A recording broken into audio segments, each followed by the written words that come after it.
آپ نے نام سنا ہوگا حضرت جنید بغدادی کا، سب سے بڑے ہمارے صوفی، ان سے ابتدا ہوئی،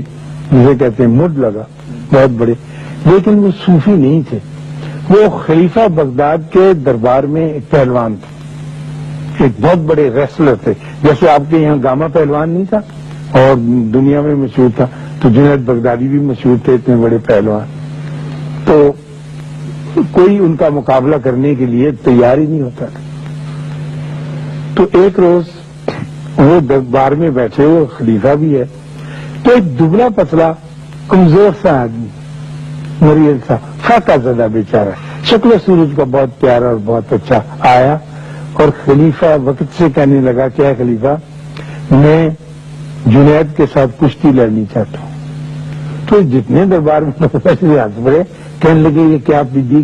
کا شوربہ، تو شکل دیکھ اپنی اور اپنا وجود دیکھ، اور تو اتنے بڑے پہلوان کے ساتھ۔ انہیں کہا نہیں جناب، مجھے کچھ داؤ ایسے آتے ہیں، کچھ چیزیں میں ایسی جانتا ہوں جو کہ اور پہلوان نہیں جانتے، اور وہ ہمارے پاس کچھ خاندانی گر ہیں، ہوتے ہیں داؤ،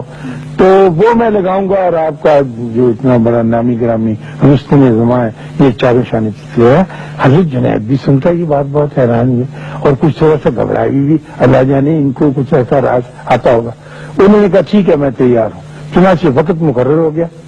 جگہ طے کر دی گئی، اور خلیفہ وقت وہاں پہنچ گیا، اور سارے درباری اور بغداد کے سارے لوگ کہ یہ آج کیا ہونے لگا ہے، اور وہ بھی خم ٹھونک کے، جو پدہ کمزور دبلا پتلا آدمی مشکل سے کھڑا ہو سکتا تھا،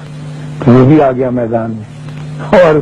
اصلی پہلوان جو تھے وہ بھی اپنا لنگر لنگوٹ کر کے آ گئے۔ تو اس نے ہاتھ بڑھایا، انہوں نے ہاتھ بڑھایا، سلام کیا، ایک دوسرے سے ملے، سلامی جیسے رہ کرتے، اور جب حضرت جنید بغدادی کا مضبوط ہاتھ آگے بڑھا تو وہ ذرا پیچھے ہٹا، پھر اس نے ایک چھلانگ لگائی، دبلا پتلا کمزور سا آدمی جو تھا، اور اچھل کر ان کے گلے سے لپٹ گیا اور لسک گیا۔ اب یہ تو کوئی داؤ نہیں ہے نا کہ آدمی اس کے گلے، وہ حیران ہوئی جنید بغدادی، اور جب لٹک گیا تو ان کے کان کے پاس منہ کر کے کہنے لگا کہ میں سید زادہ ہوں اور 7 دنوں سے بھوکا ہوں، میرے پاس روزگار کا کوئی ذریعہ نہیں ہے، یہ ڈھونگ میں نے اس لیے رچایا ہے اے جنید کہ تاکہ میں لوگوں کو دکھا سکوں کہ میری کوئی عزت اللہ کے واسطے ہو۔ اور تو جنید بغدادی نے یہ سنا اور اس کا زمین پہ قدم رکھ کے دھاڑ کر کے گرے اور اس سے ڈھہ گئے، اور وہ ان کے سینے پر چڑھ کر بیٹھ گیا، اور تالی بج گئی، اور دنیا حیران پریشان ہوگی کہ یہ کیسے ہو سکتا ہے۔ انہوں نے کہا کہ ٹھیک ہے، اس کو ایسا داؤ آتا ہے جو دنیا میں کسی اور آدمی کو نہیں آتا، اور میں اس کے سامنے چت ہو گیا ہوں، اور یہ واقعی طاقتور ہے۔ وہ تو جناب خلیفہ نے اس کو جو بھی کچھ انعام اکرام خلعت وغیرہ دینی چاہیے دی، اور وہ اپنا تولیہ یا جو گلے میں چھاپا جھاڑتے حضرت جنید بغدادی، وہ کہہ کہ اے خدا، میں نے زندگی میں کبھی کوئی ایسا بڑا کام نہیں کیا، لیکن ایک تیرے بندے کی عزت رکھی ہے، اس کے بدلے میں مجھے بھی تو کوئی ایسا روحانی درجہ عطا فرما جو تو اپنے بڑوں کو دیا کرتا ہے۔ تو وہ ولی کامل ہوئے، اور ان کی جو تعلیم ہے، ان کی جو شکشا ہے، وہ یہی ہے کہ انسان کو کبھی بھی ذلیل، چھوٹا، حقیر نہیں جاننا ہے۔ جو آپ جانیں گے آپ کے درجات کم ہوتے جائیں گے،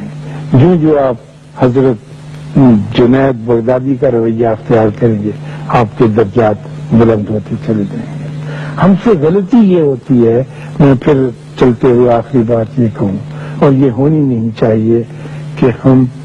سوچے سمجھے بغیر پہلے تو ایک بات کچھ منہ سے نکال دیتے ہیں، اور پھر اپنے تکبر میں اضافہ کرنے کے لیے اس چیز کو ترا امتیاز بنا لیتے ہیں جو آپ کے کمال کی وجہ سے نہیں ہوتا۔ بچوں کے نمبر آ جانا، آپ کا خوش شکل ہونا، آپ کا چہرہ اچھا ہونا، آپ کی رنگت گوری ہونا، اللہ کے واسطے یہ عطائے خدا بندی ہے، اس کو تم اپنی تلوار بنا کر لوگوں کی گردنیں نہ اتارتے کرو۔ اور خدا نہ خواستہ اگر ایسا وقت آ گیا کہ صرف آپ کی ذات ہی اس کو پر رہنے لگی، آپ یا آپ کے بچے جیسا، تو یہ زندگی گزارنی بڑی مشکل ہو جائے گی، خالی ساری ویران دنیا میں۔